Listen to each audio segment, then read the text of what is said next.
Well, now to the latest on the smoke from the Canadian wildfires. Here is a live look at the U.S. Capitol building, where the air quality there has improved from a code red to a code yellow. Cities across the East Coast have looked hazy all week, causing some residents to worry about their health. I'm concerned because I'm a first-time father and my son has asthma, and so does his mother. Not taking the long dog walk today, not going to the park, and we're in and out of stores taking it slow. I feel like COVID again. It's very concerning, and I'm trying to be very thoughtful about kind of how I'm going about my activities. CBS News correspondent Christina Ruffini joins us now from Washington. Hey there, Christina. So yesterday we know that the air quality was code red. Tell us what it's looking like right now.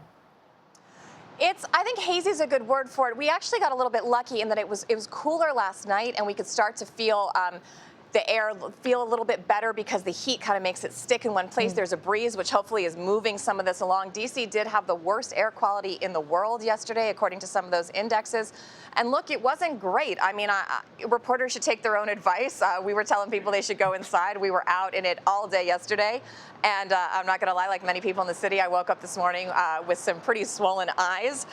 So these are your tools of the trade. We got eye drops. We got an asthma inhaler. I don't actually have asthma. This is from an old case of bronchitis. I dug it out of my medicine cabinet last night, and some nasal spray. No, it was prescribed to me, I promise. But I'm saying, like, as someone who doesn't normally have respiratory ailments, I actually just had a chest x-ray and an EKG just a couple weeks ago, and they said that it was great and it was clear. So the reason I'm saying this is because someone who is relatively healthy, at least my lungs and heart are, for me to feel that impact, you can tell just how dangerous this is for people with asthma, for people with underlying health conditions.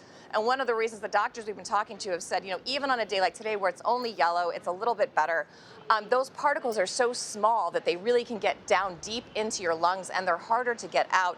The good news is we reached out to the EPA yesterday, and they told us children and adults who are in good health are not likely to suffer long-term health effects, and they're likely to recover from smoke exposure relatively quickly. I wonder, Christina, how people there have been reacting, what you've seen around the city. Because here in New York, for instance, it was pretty striking earlier this week when you walked outside in the middle of the afternoon, people were masked up, and it was a sight that we just hadn't seen in a while here. So I wonder what it was like there around D.C. We didn't have quite the aggressive visual that you guys did in New York. We talked about it yesterday.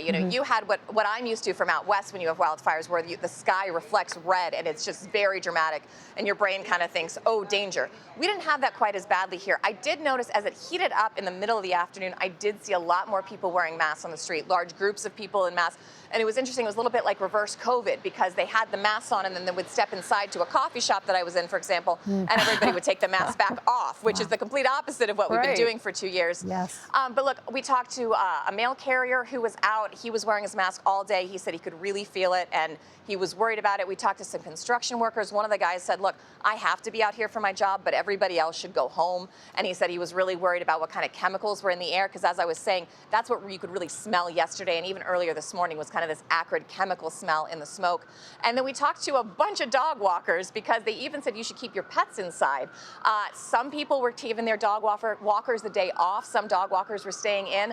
Others said they were taking the pups for an abbreviated walk because they still needed to go out and do their little breaks, but they didn't want to spend a lot of time outside. But today, there are much fewer people wearing masks. You saw the shot of the Capitol. It's looking a little hazy. I mean, I generally prefer a little bit of a film in front of my face. I think it improves my looks, but that's not what you want from the national monuments. So hopefully we can get that to clear out sometime soon. Christina, you're always radiant. I thought it was really interesting, your point about the size of the particulates. Do we have any sense of how much longer this will last and how long they will actually stay in the air? I think the forecast at the moment is it's supposed to stick around just in time to ruin everyone's weekend. We're hoping for a little bit of rain tonight, but it's supposed to hang around Saturday and Sunday. It's going to be really warm here on Sunday.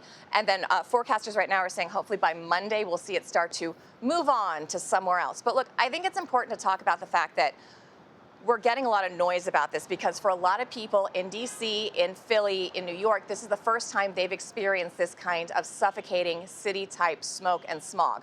There's a lot of people around the world who deal with this kind of pollution, either from man-made causes or from wildfires and things like that, day in and day out.